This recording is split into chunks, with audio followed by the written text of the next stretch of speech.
بسم اللہ الرحمن الرحیم۔ شروع کرتا ہوں اللہ کے پاک نام سے جو بہت بڑا مہربان نہایت رحم والا ہے۔ دوستوں، بہنوں، بھائیوں، بزرگوں، السلام علیکم۔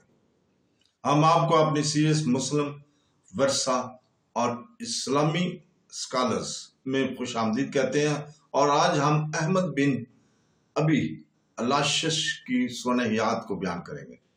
عبد الرحمن بن محمد بن الاشش، جو ابن الاشش کے نام سے مشہور ہے، ابتدائی اموی خلافت کے دور میں سب سے ممتاز عرب رئیس اور فوجی کمانڈروں میں سے ایک تھے۔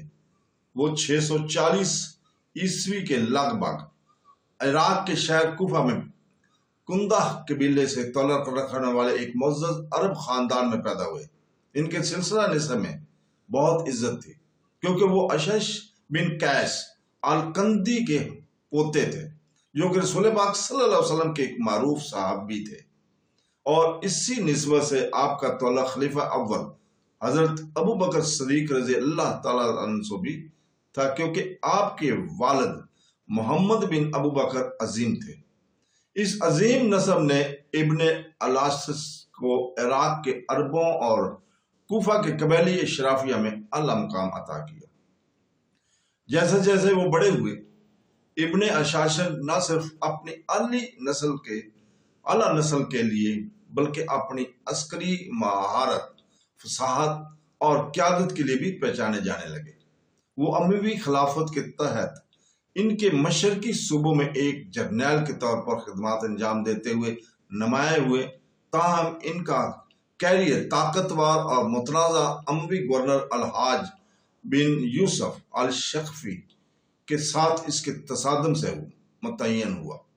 الحاج اپنی سخت حکمرانی اور عراقیوں کے ساتھ سخت سلوک کے لیے بدنام تھا، جس کی وجہ سے لوگوں اور قبائلی رہنماؤں میں ناراضگی بڑھ رہی تھی۔ ابن الاشش اپنے نسب کی عزت اور اپنے لوگوں کے مایوسیوں کو نمائندگی کرتے ہوئے جلد ہی الحجاج کی حکومت کی مخالفت کی علامت بن گیا۔ 700 عیسوی میں ابن الاشش کو مشرق میں، خاص طور پر موجودہ افغانستان کے زنبل حکمرانوں کے خلاف فوجی مہم کی قیادت کرنے کے لیے مقرر کیا گیا تھا، تاہم حکمت عملی پر الحجاج کے ساتھ اس کے اختلافات اور اس کے زیر کمان عراقی فوجیوں کے وسیع پیمانے پر عدم اطمینان نے مہم کو بغاوت میں بدل دیا۔ یہ بغاوت، جسے تاریخ میں ابن الاشش کی بغاوت کے نام سے جانا جاتا ہے، تیزی سے اموی حکومت کے لیے ایک سنگین ترین چیلنج بن گیا۔ ہزاروں کی تعداد میں عراقی، جن میں علماء، قرآن کے قاری اور منحرف قبائل شامل تھے، اس کے مقصد میں شامل ہوئے۔ اس ظالم کے خلاف سیاسی اور اخلاقی جدوجہد کے طور پر دیکھتے ہوئے بغاوت نے ابتدا میں بڑی کامیابی حاصل کی۔ ابن الاشش کی فوج نے کئی مقابلوں میں الحجاج کی فوجوں کو شکست دی۔ اس کی فوج، جو اپنے شاندار لباس کی وجہ سے موروں کی فوج کہلاتی تھی، عراق کی طرف چلی گئی اور کوفہ اور بصرہ سے بھرپور حمایت حاصل کی۔ تاہم جیسے جیسے تنازع بڑھتا گیا، تقسیم نے تحریک کو کمزور کر دیا۔ اموی خلیفہ عبد الملک بن مروان نے بالآخر حجاج کو تقویت دی اور کوفہ کے قریب 702 عیسوی میں دیر الحجیم کے فیصلہ جنگ نے بغاوت کو کچل دیا۔ ابن الاشش کی فوج کو فیصلہ کن شکست ہوئی اور اس کی بہت سی حامی مارے گئے یا بکھر گئے۔ اپنی شکست کے بعد ابن الاشش نے زنبیل بادشاہ کے پاس پناہ لینے کے لیے مشرق کی طرف بھاگا۔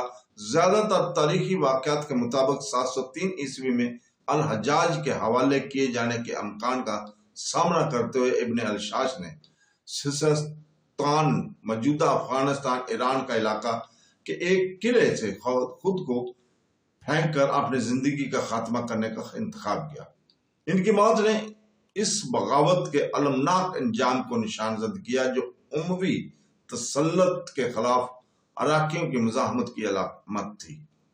کچھ ذرائع بتاتے ہیں کہ ہو سکتا ہے کہ اسے اس کے اغوا کاروں نے قتل کیا ہو، لیکن سب سے عام بیانیہ ان کی خودکشی کو خلاف ورزی کے عمل کے طور پر ریکارڈ کرتا ہے۔ ان کی تدفین کے بارے میں ابن اشعث کے لیے وقف کردہ رسم مزار کے بہت کم واضح ثبوت موجود ہیں۔ سنتوں یا معروف مذہبی اسکالرز کے برعکس ان کی یادداشت کو بڑی حد تک کسی قبر پر تعظیم کی بجائے تاریخوں کے ذریعے محفوظ کیا گیا تھا۔ تاہم سستان اور کوفہ کے کچھ حصوں کے اندر کچھ مقامی روایت میں یہ خیال کیا جاتا ہے کہ ان کے آرامگاہ خاموشی کی یادگار بن گئی، خاص طور پر ان لوگوں میں جنہوں نے اسے اموی جبر کے خلاف عراق کی عزت کے محافظ کے طور پر دیکھا۔ اولیاء کے مشہور مزارات کے برعکس ابن اشعث کی قبر ایک زیارت گاہ کے طور پر تیار نہیں ہوئی۔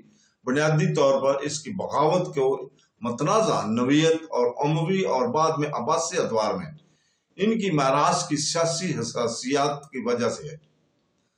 اس کے باوجود ابن اشعث کو اسلامی تاریخ میں اعلیٰ نسب کے ایک بزرگ، ایک بہادر جرنیل اور ایک المناک شخصیت کے طور پر یاد کیا جاتا ہے، جس کی بغاوت اموی حکمرانوں عراقی قبائل کے درمیان بڑھتی ہوئی کشیدگی کی عکاسی کرتی تھی۔ ان کی زندگی اور موت ان سیاسی جدوجہد کی یاد دہانی کے طور پر کام کرتی ہے جنہوں نے اسلام کی ابتدائی صدیوں کو تشکیل دیا، جس نے مسلم دنیا کی تشکیل میں طاقت، نسب اور مزاحمت کی پیچیدہ بہمی عمل کو اجاگر کیا۔ تو دوستو، اس کے ساتھ ہی آج ہم اجازت چاہتے ہیں کل تک کے لیے۔ کل انشاءاللہ تعالی ہم اسی وقت آپ کے سامنے حاضر ہوں گے اور ہم ابو الخراج الفہاتی کی سوانح حیات کو بیان کریں گے۔ کل تک کے لیے اجازت، اور آخر میں ہم اللہ تعالیٰ سے دعا کرتے ہیں کہ وہ ہمیں قرآن پاک اور حدیث نبوی صلی اللہ علیہ وسلم پر عمل کرنے کی توفیق عطا فرمائے۔ آمین ثم آمین۔ اللہ حافظ۔